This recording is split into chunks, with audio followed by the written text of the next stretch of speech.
부처님이 살아계시던 시절 중림정사가 있던 왕사성에 일찍이 아버지를 여의고 어머니와 단둘이 어렵게 살아가는 소년이 있었습니다. 어느 날 중림정사에 가게 된 소년은 그곳에서 천국에 관해 듣게 됩니다.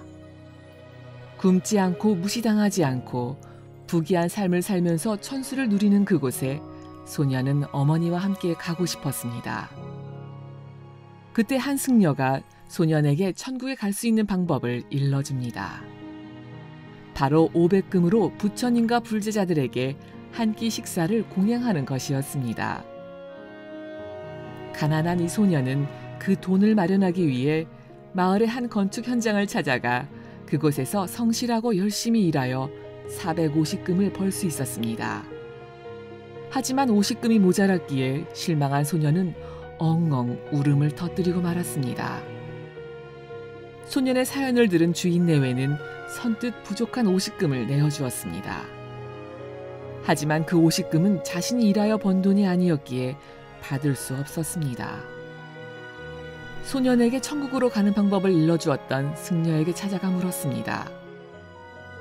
자신이 번 돈은 450금밖에 되지 않고 남은 50금은 그냥 받은 돈인데 그대로 괜찮은지, 그러면 진심이 부족하게 되는 건 아닌지 소년은 무척 걱정스러웠습니다.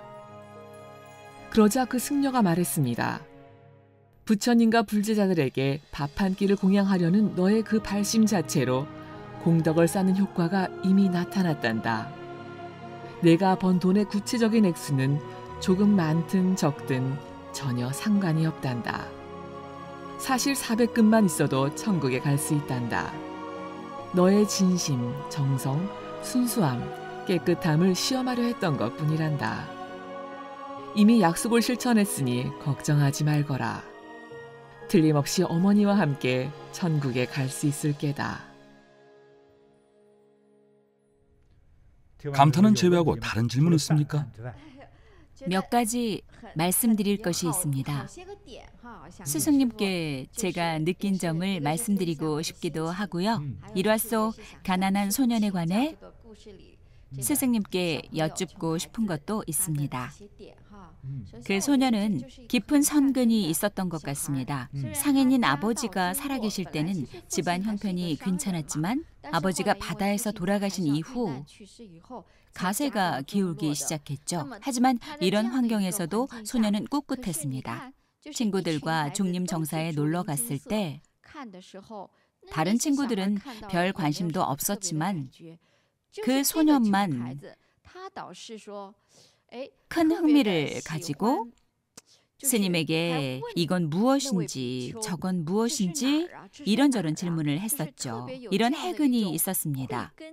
그리고 부처님과 인연이 있는 그 그림들을 궁금해했습니다. 소년에게 남다른 해근과 선근이 있었던 것이라고 생각합니다. 뿐만 아니라 소년을 대했던 스님의 태도도 참 존경스럽습니다. 원래 아이들은 어디에 가든 질문도 많고 호기심도 많죠. 소년이 이것저것 질문을 할 때 스님은 귀찮아하지 않고 정성껏 대답해 줬습니다. 여기는 지옥이고 이것은 악기와 축생이고 이런 사람은 지옥에 가고 저런 사람은 천국에 간단다. 성심성의껏 진지하게 대답했죠. 꼬마가 질문을 한다고 해서 대충 몇 마디로 얼버무리지 않았습니다. 그 덕분에 소년의 마음에도 천국에 가고야 말겠다는 원대한 목표가 생긴 것 아닐까요? 그 점이 특히 인상 깊었습니다. 선한 인연이 낳은 결과입니다. 스님이 소년을 대한 이러한 대응 방식도 참으로 감탄스럽습니다. 저도 어떤 귀여운 꼬마가 와서 이것저것 물어본다면 그 스님처럼 관심을 갖고 정성껏 답해주고 이끌어줘야겠습니다. 사실 이 일화 속에서 스님의 현명한 대응은 지나치기 쉬운데 우리 법사는 잘 포착했군요. 아주 훌륭합니다. 수행자들도 마찬가지고 학식이 깊은 교수들도 마찬가지입니다. 평생 남을 가르쳐온 노교수들은 조금 낫지만 어떤 분야의 전문가나 대가들, 심지어 대기업 회장들은 조그마한 어린애가 뭔가를 물어보면 남에게 모범을 보여주지 않은 상황이 아니라면 보통은 이런 반응을 보입니다. 저리 가거라. 어린애가 뭘 알겠느냐. 쓸데없는 거 묻지 말고 바쁘니 저리 가. 아니면 거짓말을 하거나 가볍게 듣고 넘깁니다. 하지만 그 스님은 달랐습니다. 성심성의껏 진지하게 편안하면서 밝은 목소리로 지옥에는 왜 가는지, 천국은 어떻게 가는지, 좋은 사람은 어떻게 되는지, 좋은 사람, 나쁜 사람, 천국, 지옥에 대해 소년의 눈높이에 맞춰 쉽게 설명해 줬습니다. 그 설명을 듣고 자극을 받은 그 소년이 천국에 가겠다고 결심한 뒤 어떤 선택을 내렸습니까? 좋은 사람이 되기로 했습니다. 좋은 사람만이 천국에 갈 수 있고 나쁜 사람은 지옥에 가니까요. 예전에 가온 시리즈에서 좋은 사람과 나쁜 사람 중에 어떤 사람이 되어야 할지 선택해야 한다고 말한 것과 같습니다. 그 스님은 자신의 이름이 역사에 남지 않았다고 해도 이미 커다란 성취를 이뤘습니다. 그 스님은 모든 중생을 평등하게 대했습니다. 어린 아이라고 해서 소홀히 대하거나 무시하지 않고 평등하게 대했습니다. 즉 중생을 이롭게 하고 인도할 수 있는 기회를 놓치지 않았던 겁니다. 깨달음도 얻지 못했고 성불도 못했고 나암보살도 아닌데 어떻게 남을 인도할 수 있을까? 사람을 인도하는 것은 선한 마음에서 나옵니다. 좋고 나쁨과 자선의 이치를 이해한 후에 선한 마음을 가지면 선한 일이 무엇인지 남들에게 알려줄 수 있습니다. 그것이야말로 공동무량하고 중생을 제도하는 일입니다. 말로써 중생을 제도하는 것이 가장 높은 경지의 공덕입니다. 그 소년도 제도된 셈입니다. 소년이 성취를 이룬 것은 모두 스님의 세심한 말씀 덕분입니다. 그 덕분에 소년은 감탄을 자아낼 만한 아름다운 선행을 베풀며 수많은 사람을 구제했습니다. 부처님뿐만 아니라 위대한 상인이나 정치가도 중생을 이롭게 할 수 있습니다. 모든 이치는 다 연결되어 있습니다. 소녀는 마침내 자신이 성실히 번 450금과 주인 내외가 보태준 50금을 더해 500금으로 부처님과 불제자들을 초대해 공양을 올릴 수 있었습니다. 부처님과 불제자들에게 공양을 올리던 그날, 특별하고도 신비로운 현상이 일어났습니다. 수백 명의 바리떼와 그릇에 공양 음식을 가득 채워도 원래 밥이 담겨있던 항아리의 밥은 하나도 줄지 않는 것이었습니다. 각진, 저도 느낀 점이 있습니다. 스승님께서 예전에 가온 시리즈에서 선근은 어릴 때부터 길러야 더 좋다고 말씀하셨는데요. 이 가난한 소년의 일화와 목련존자 아우의 일화를 살펴보면 가난한 소년은 스님의 인도 아래 일찍부터 선근이 깨어났고 후에 순수한 마음으로 바라는 것 없이 공양을 했습니다. 하지만 이미 중년의 나이인 목련존자의 아우는 형의 권유와 가르침으로 공양을 하기는 했지만 바라는 바가 있었죠. 더 많은 보상을 바랐습니다. 두 이야기를 비교해보면 선한 마음은 순수한 어린 시절부터 기르는 것이 좋은 것 같습니다.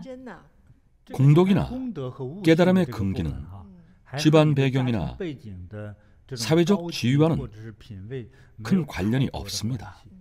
목련존자는 깨달음과 근기가 정말 깊은 신통제일의 현자인데 아우는 어째서 그렇게 이기적이었을까요? 사람마다 다른 것 같습니다. 어떤가요? 한 배에서 나온 자녀들도 각자 성격과 인연이 다릅니다. 가난한 소년의 아버지는 평범한 상인이었고 일찍 돌아가셨습니다. 하지만 소년은 정말 큰 해근을 지녔고 이해력이 뛰어난 데다 어른들마저 탐복해 마지 않는 선행을 베풀었습니다. 정말 훌륭한 인물이죠. 열심히 일해서 450금을 벌고 50금이 모자랐을 때 주인 내외가 50금을 메워주겠다고 하자 직접 번 돈이 아니라고 거절했습니다. 마음이 편치 않았던 거죠. 마음이 불편해 스님을 찾아가 여쭙기까지 했죠. 스님은 공양하려는 마음이 일어난 그 순간부터 이미 공덕이 쌓인 것이니 돈의 액수는 중요하지 않다고 했습니다. 그런 이치를 말씀하셨죠. 하지만 소년이 보여준 바로 그 진심과 정성이 정말 기특합니다.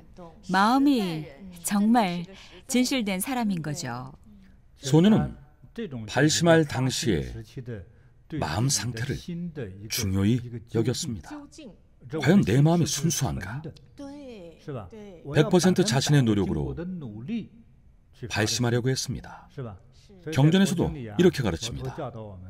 부처님과 출가승에게 공양하거나 사찰에 공양할 때 또는 불전에 향을 올리고 공양물을 올릴 때는 보통 어른이든 아이든 모두 직접 자신의 손으로 공양물을 올리고 직접 향을 올리고 직접 절을 올려야 합니다. 본인이 돈이 많다고 해서 남에게 절을 대신시키면 안 됩니다. 절대 안 되는 것은 아니지만 본인이 직접 해야 더 좋습니다. 절을 하며 머리를 숙이는 순간 몸, 마음, 영혼이 하나가 됩니다. 직접 머리를 숙여보지 않으면 그 순간 느껴지는 몸, 마음, 영혼의 전율과 감동을 느끼지 못합니다. 본인이 직접 해봐야만 비로소 느낄 수 있습니다. 한번 체험하고 나면 그 느낌을 잊지 못하고 스스로 더 잘하려고 합니다. 앞으로의 수업에서 조만간 각수에 관해 말씀드리겠지만 부처님은 각수마저 내려놓는 것이 최고의 경지라고 말씀하셨습니다. 하지만 우리는 인간으로서 각수를 지향할 수밖에 없습니다. 좋은 느낌을 받으면 믿음도 그만큼 강해지니까요. 초급이나 중급 수행 단계에서는 각수도 매우 중요합니다. 공양이나 보시를 할 때는 본인이 직접 해야 합니다. 제가 또 감동받았던 부분은 그 가난한 소년이 직접 부처님께 공양하겠다고 청을 드렸을 때 부처님이 흔쾌히 승낙하시고 많은 불제자들을 데리고 엄숙하고 진지하게 공양을 받으러 가시는 장면이었습니다. 정말 감동적이었습니다. 어린 소년이지만 부처님께서 공양을 받아주시니 얼마나 큰 복덕입니까? 누구 공양이든 다 받으시는 것은 아니지 않습니까? 맞습니다. 지금 생각해보면 더 그렇죠. 2500년 전의 당시를 떠올려보면 소년은 정말로 복이 많았습니다. 부처님께서 친히 제자들을 데리고 공양을 받으러 가셨으니 몇 생에 걸친 복덕이 쌓였을 겁니다. 공양하며 밥을 드릴 때도 항아리에 밥이 저절로 채워졌잖아요. 소년은 공양을 할 때도 혹시 밥이 모자라서 불제자들이 식사를 못 하실까 봐 마음을 졸이지 않았을까요? 그랬겠죠. 예전에 50금이 모자랐을 때도 마음을 졸였으니 그때도 조마조마했을 겁니다.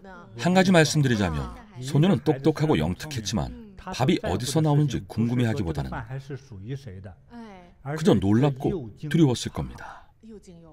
아무리 밥을 퍼도 밥이 줄어들지 않았죠? 네, 처음 보는 현상이었죠. 정말 크게 놀랐을 겁니다. 절로 경외심이 생겨났죠.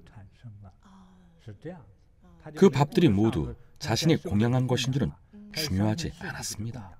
밥이 계속해서 생겨났죠. 불법에서 나타나는 수승하고 신비로운 현상입니다. 부처님의 법력으로 일으킨 현상이었죠. 나중에야 이런 생각이 들었는데요.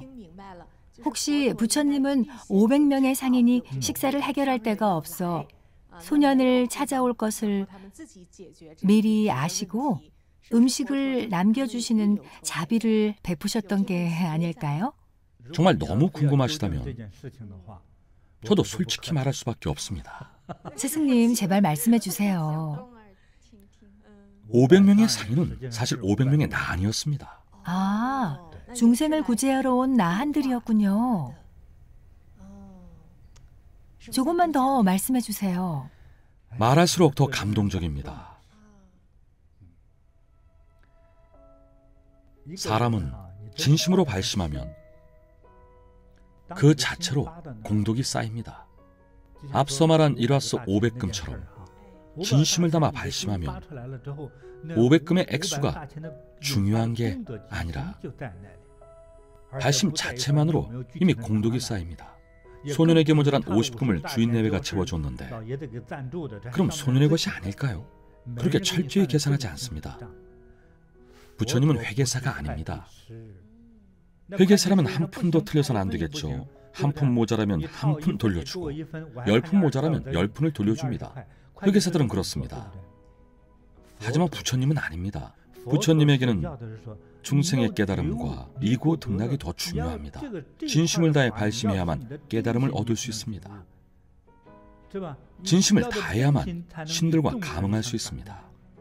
진심을 다하지 않으면 500금이 아니라 5만금을 가져가도 자비의 문을 열 수 없습니다. 거짓된 마음과 속이려는 마음이 있으니까요. 사과가 썩어서 못 먹으니 부처님께 공양이나 하자는 사람도 있습니다. 공양하지 마십시오. 이런 생각이 든다면 어딘가 반드시 썩습니다. 몸이든 가정이든 혹은 모든 것이 썩습니다. 정말 무서운 일이죠. 자비로운 부처님은 벌을 내리지 않지만 호법 없이는 그리 자비롭지 않습니다. 호되게 혼을 낼 수 있습니다. 정말로 그렇습니다. 클라우드의 기록이 되는군요. 그저 기록이 아니라 당장 응보가 내려집니다. GPS가 달린 벼락폭탄처럼 대상을 찾아서 주위를 돕니다. 저는 10대 때 본 적이 있습니다. 어느 날 제가 살던 집에 큰 벼락이 쳤습니다. 우르릉 우르릉 우르릉 하며 벼락이 연이어 무섭게 내리치더니 잠시 후에 커다란 불덩이가 창문에서 집으로 쳐들어왔습니다. 그날도 평소처럼 창문을 열고 향을 많이 피워놨는데 쥐구멍에 불을 피운 것처럼 연기가 너무 심했습니다. 게다가 번개까지 내리쳤습니다. 어쨌든 당시 비가 온 후라서 방안 공기가 맑았었는데 갑자기 벼락이 창문으로 휙 하고 들어왔습니다. 느릿느릿했습니다. 모양을 자세히 살펴봤더니 가운데는 둥그렇고 양끝은 면을 반죽하는 밀대처럼 뱅글뱅글 돌아가고 있었습니다. 천천히 뱅글뱅글 돌다가 휙 하고 눈 깜짝할 사이에 창밖으로 달아났습니다. 번개가 다시 들어올까봐 급히 창문을 닫았습니다. 번개를 맞으면 어쩝니까? 나중에 스승님께 무엇인지 여쭙습니다. 네가 수행하는 중에 볼 수 있는 징벌의 벼락이란다. 징벌의 벼락. 이 벼락은 인간 세상에서 인간을 괴롭히는 요괴로 변한 사악한 마귀들을 찾아온 벼락이지. 하늘이 신을 파견해 순찰을 보내는 것이니라. 벼락이 알아서 찾아간다. 신의 벼락에게 명령만 내리면 벼락은 곳곳을 돌아다니며 요괴를 잡아 터뜨리지. 당시에 우르르 꽝 소리는 벼락이 요괴를 찾아 들어오는 소리였습니다. 저는 그 사실을 모르고 벼락 소리가 왜 이리 큰지 의아하게 생각했죠. 순식간에 GPS가 달린 벼락이 요괴를 찾으러 들어왔습니다. 처음 보는 일이었죠. 당시 저는 구들에 앉은 채로 어리둥절해하며 도대체 그것이 무엇인지 두렵기만 했습니다. 보고 있을 때는 두려운 줄 모르다가 나중에 생각할수록 두려웠습니다. 붉고 푸르고 노란빛이 이러한 속도처럼 천천히 돌았습니다. 천천히 한참을 돌다가 어라? 요괴가 없네. 이런 표정을 짓는 듯 하더니 슉 하고 날아갔습니다. 저는 깜짝 놀라 창문을 닫았습니다. 아미타불. 도대체 저게 무엇인지 의아해했지만 좋은 것도 만만한 것도 아니라는 직감이 들어서 다행히 쫓아가 잡지는 않았습니다. 스승님께 여쭤보니 그 벼락의 이름은 순천례였습니다. 인간 세상을 순찰하며 요괴를 잡는 하늘의 벼락입니다. 대상을 발견하면 꽝꽝하고 폭발시켜버립니다. 사람이 맞으면 꽝하고 쪼개집니다. 순천례에 맞으면 머리 가운데 검은 구멍에서 연기가 피어오르고 순식간에 발바닥까지 큰 구멍이 뚫립니다. 순천례를 맞고 쪼개지는 겁니다. 나쁜 짓을 하거나 요괴가 되면 안 됩니다. 언제 벼락을 맞아 죽을지 모릅니다. 징벌을 내리는 순천내는 하늘에서 내리는 벼락입니다. 시청자분들은 본 적이 없으시겠죠. 생각조차 하지 마십시오. 생각하는 순간 괴로워집니다. 결코 감당할 수 없는 존재입니다. 순천뇌에 맞으면 온몸이 갈라져서 죽습니다. 갈라져 죽고 나면 무간지옥으로 떨어집니다. 무간도에 빠지면 영원히 빠져나올 수 없습니다. 언젠가 기회가 되면 지옥의 모습을 알려드리겠습니다. 먼저 조금 말씀드리자면, 예를 들어 8만 리, 긴 철벽에서는 계속 불길이 뿜어져 나옵니다. 8만 마리의 화룡이 불덩이와 화구들을 양쪽에서 계속 쏟아냅니다. 도망가고 싶어도 1초도 도망갈 틈이 없습니다. 계속 불을 쏟아내는데 어떻게 지나가겠습니까? 100km 높이라 넘어갈 수도 없습니다. 아래에서는 옥졸들이 매일같이 고문을 합니다. 뛰어오를 힘도, 숨을 쉴 힘도 없습니다. 이런 상태가 영원히 계속됩니다. 한 차례 형벌이 끝나면 찢어진 육신이 다시 붙고, 붙고 나면 또 형벌이 계속됩니다. 매일 한 차례씩 형벌을 받고, 이런 형벌이 영원히 반복됩니다. 지옥이 왜 무서운지 아시겠습니까? 순천뇌에 관한 얘기는 다들 처음 들으실 겁니다. 저도 이 이야기를 자주 하진 않습니다. 그 후로 혹시 순천뇌가 수행자들에게만 보이는 것인지 인터넷으로 검색해봤습니다. 벼락 중에 구르는 벼락처럼 가로로 이동하는 것이 있다고 하는데, 과학자들도 설명하지 못한 현상은 순천뇌는 스스로 대상물을 찾아 폭발시킨다는 점입니다. 당시 벼락이 들어온 곳은 제가 머물던 여관방이었습니다. 양쪽으로 방이 있고 가운데는 복도가 있습니다. 벼락이 복도를 지나 문이 열린 방으로 꺾어 들어가 그 안에 있는 사람을 죽이고 다시 원래 길로 돌아와 나갑니다. 창문은 깨트리지 않죠. 믿겨지십니까? 은밀한 자객처럼 침입합니다. 어디에 숨어도 소용없습니다. 어떻게든 대상을 찾아내서 죽이고 조용히 빠져나갑니다. 이것이 순천뇌입니다. 꼭 기억하십시오. 부처님께서 기쁜 마음으로 공양을 받고 돌아간 후 급한 소식이 전해집니다. 그날 소년의 마을에 외국인 상인 500명이 방문했는데 마침 마을의 모든 음식점이 문을 닫아 무척 당황해하고 있었습니다. 그때 부처님께 공양을 올린 가난한 소년의 이야기가 전해집니다. 밥을 아무리 퍼도 줄지 않았다는 신기한 소식도 함께 말이죠. 상인 500명은 당장 그곳으로 향합니다. 이 소년의 진심이 닿았기에 부처님께서 감동하셨습니다. 전생에도 큰 공덕을 쌓은 사람이 현생에도 공양을 했으니까요. 소년이 겨우 몇 살이었는지 기억하십시오. 여러분은 22살 때 공양해 봤습니까? 사람은 82살이 되어서도 손주에게 가서 집세 받아오너라 이렇게 얘기합니다. 저한테도 스승님 감사합니다. 저희 집 18채를 빨리 세놓을 수 있도록 도와주십시오. 저는 오지랖이 넓은 사람이니 물론 도와드리겠습니다. 부자가 됐는데도 더 큰 부자가 되고 싶어 하죠. 그 돈을 누구에게 물려주려고 그럽니까? 뭐하러 이 고생입니까? 자녀가 2명 이상이라면 자식들이 부모가 죽을 때까지 유산이 불공평하다며 싸우는 통에 화병으로 먼저 죽을 겁니다. 1년을 더 살 수 있는 사람도 자녀 때문에 혈압이 올라 죽습니다. 별별 사례가 많습니다. 이로써 상인들은 난 500명의 화신입니다. 그들은 각자 소년에게 재물과 보석을 줬습니다.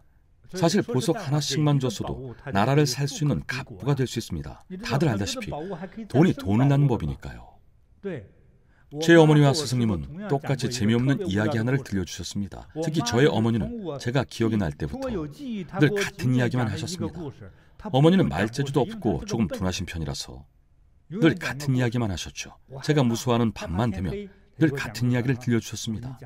달달 외울 정도로 익숙했지만 어머니의 이야기를 계속 듣다 보면 잠이 들었습니다. 달콤한 이야기에 취해 몸과 마음이 따뜻해지면서 행복한 기분이 들었습니다. 옛날 옛적에 한 가난한 소년이 살았단다. 소년은 부모님을 여의고 홀로 구석에 숨어 살았지. 어느 날 소년은 달빛 아래서 돌로 된 원숭이를 주었단다.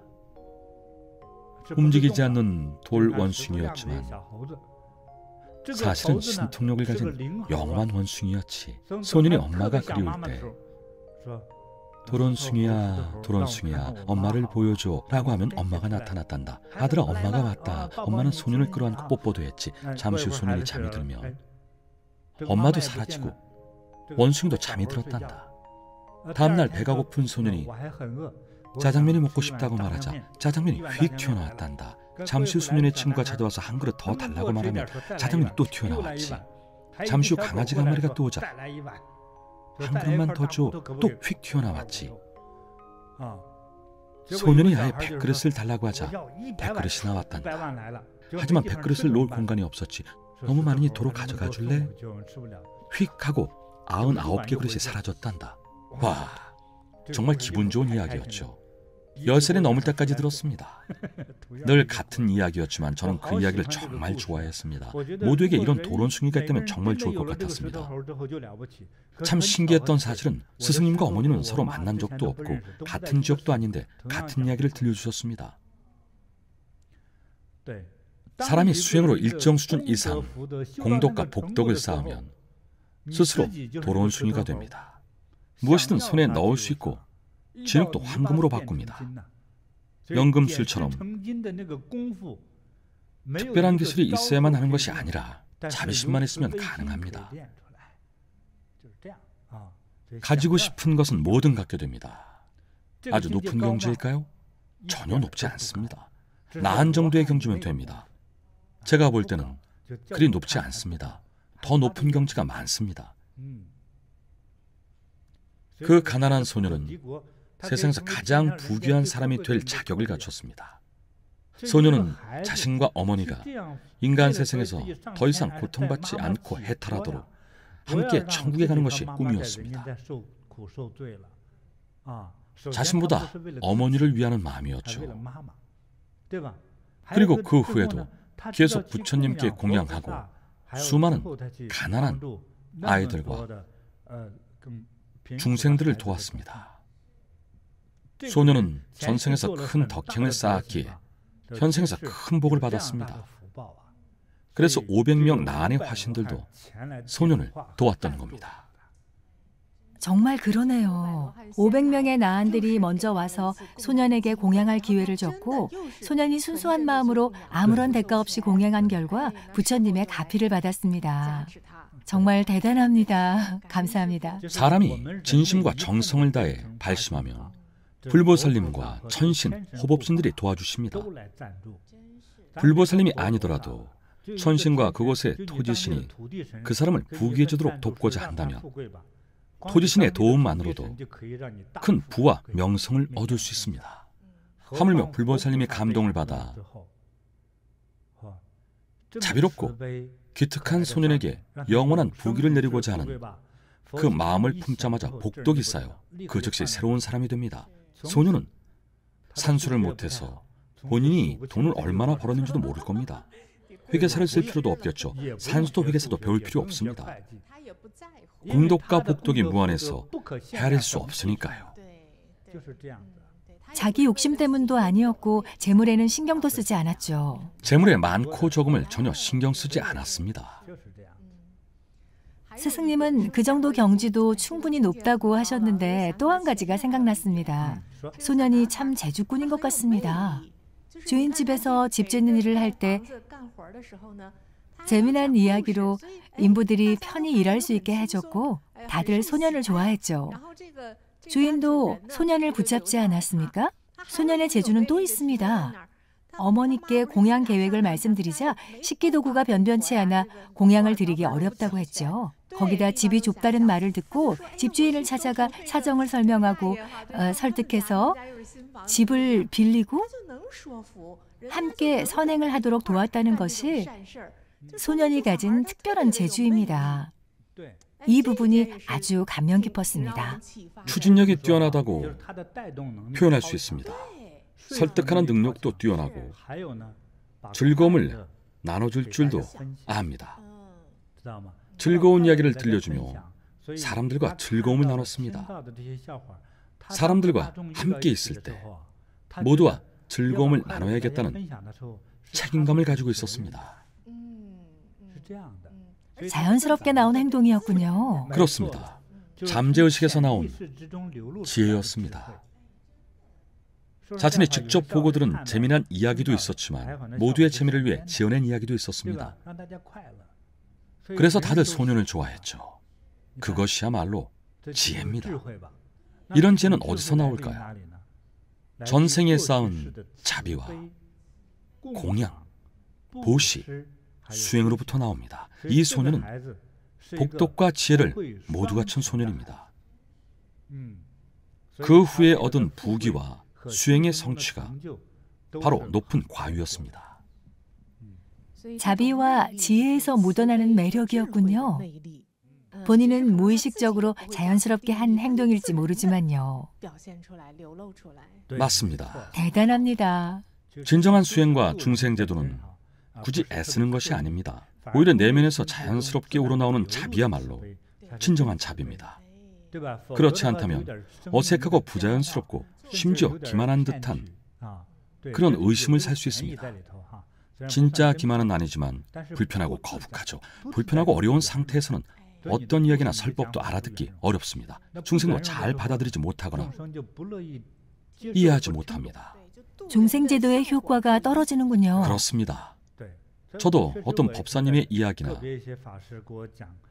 법문 내용을 들을 때면 내 머리가 나쁜 것인지 의심하게 될 정도로 이해하기 어려울 때가 있습니다.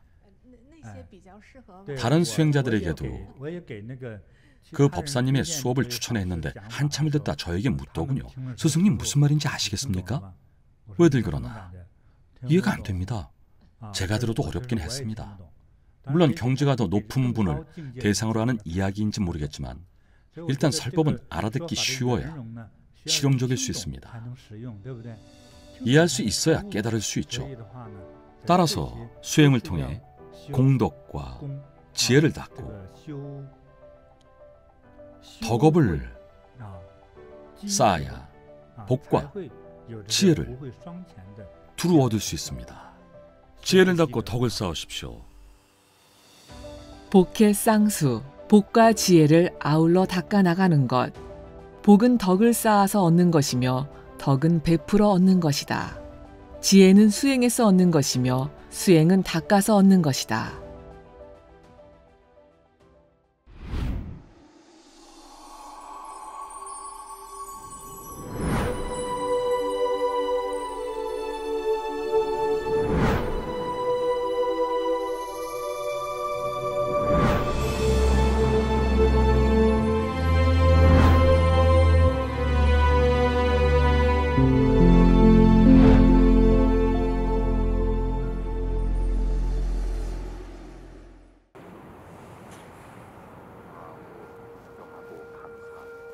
안부를 전합니다. 感受树对我们的欢喜，接受。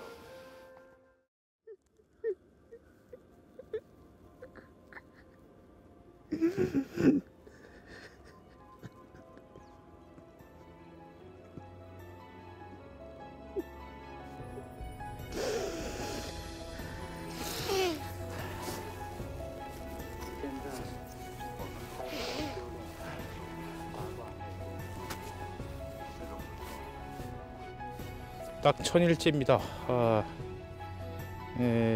이게 1000일입니다.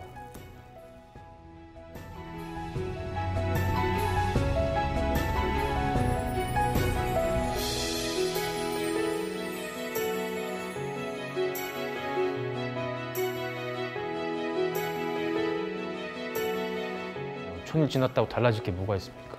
당연히 계속하죠. 이번에 1000일 수행을 완성한 40대 직장인 유희성입니다. 제가 이런저런 운동들을 많이 했어요. 복싱하고 주짓수하고 무에타이하고 레슬링, 이제 2종 격투기 대회라는 거를 나가보려고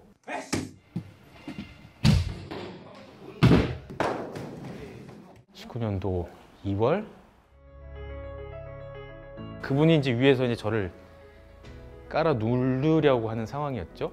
근데 그 상황에서 왼다리를 들고 상대를 이제 견제를 하려고 그랬는데 그분이 그 위에 체중을 얹은 거지, 이렇게 빡. 근데 그때 아우.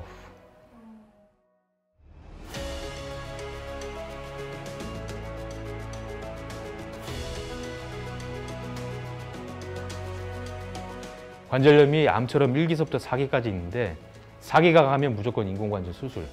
저는 3기 말. 그래서 병원에서 의사가 도복 이제 앞으로 절대 못 입는다고 얘기를 했어요. 입을 생각하지도 말고 입을 수도 없고 불가능하니까 지금서부터는 이제 운동 다 접어라. 시합 준비하고 뭐 이렇게 생활을 하던 사람이 갑자기 이렇게 되니까 너무 극과 극이잖아요.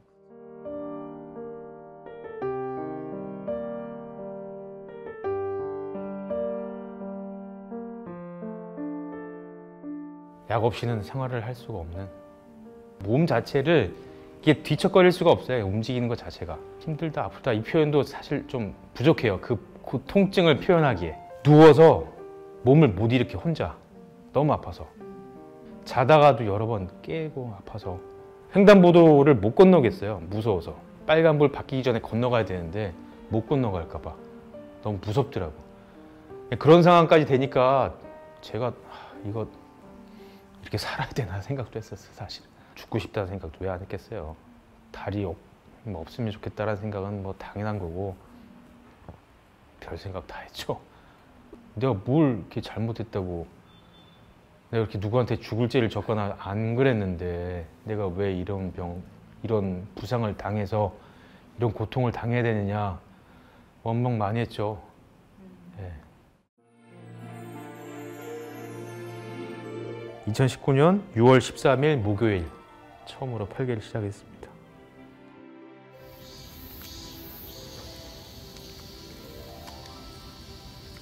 (20분) (30분) 되면 아픈 구간이 와요. 물이 갈 수 없는 산은 없고 세상과 경쟁하지 않는 계곡에는 그때쯤에 꼭 와요. 이렇게 108일 안 될 쯤이었어요. 안 아프네? 그게 이제 길어지는 거죠. 길어지고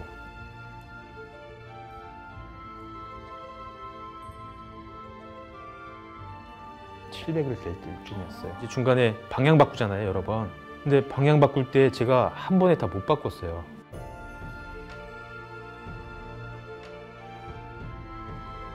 이렇게 바꿨어요, 이렇게. 근데 이게 어느 순간에 저도 모르게 띵 하고 그냥 돌아봐.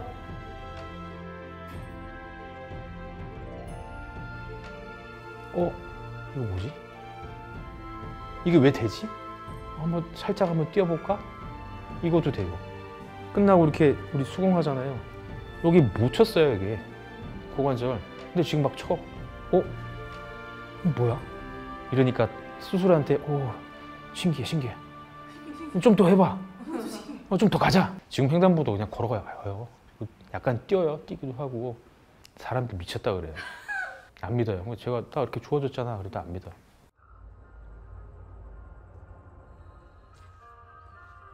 날짜가 조금씩 쌓이면서 300일, 400일, 막 700일, 800일 주위에 떨어져 있는 낙엽들 뭐 이런 것들이 눈에 들어오기 시작하고 개미들이 보이는 거야. 이렇게 나 아파서 팔개내공 하는데 내가 이 밟다가 개미를 이 생명들이 보이기 시작했어요. 이러면서 감사한 마음들도 생기고 잘못한 행위들이 영화처럼 지나갔어요. 이렇게 제가 그렇게 될 수밖에 없는 상황들이 이해가 되는 거예요.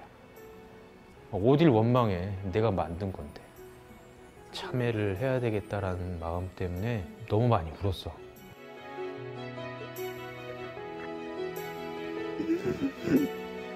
저 연골 닳아서 없어진 그 공간에 그런 마음들이 채워진 것 같아요. 감사한 마음. 다른 생명들을 좀 생각해 보게 되는 마음.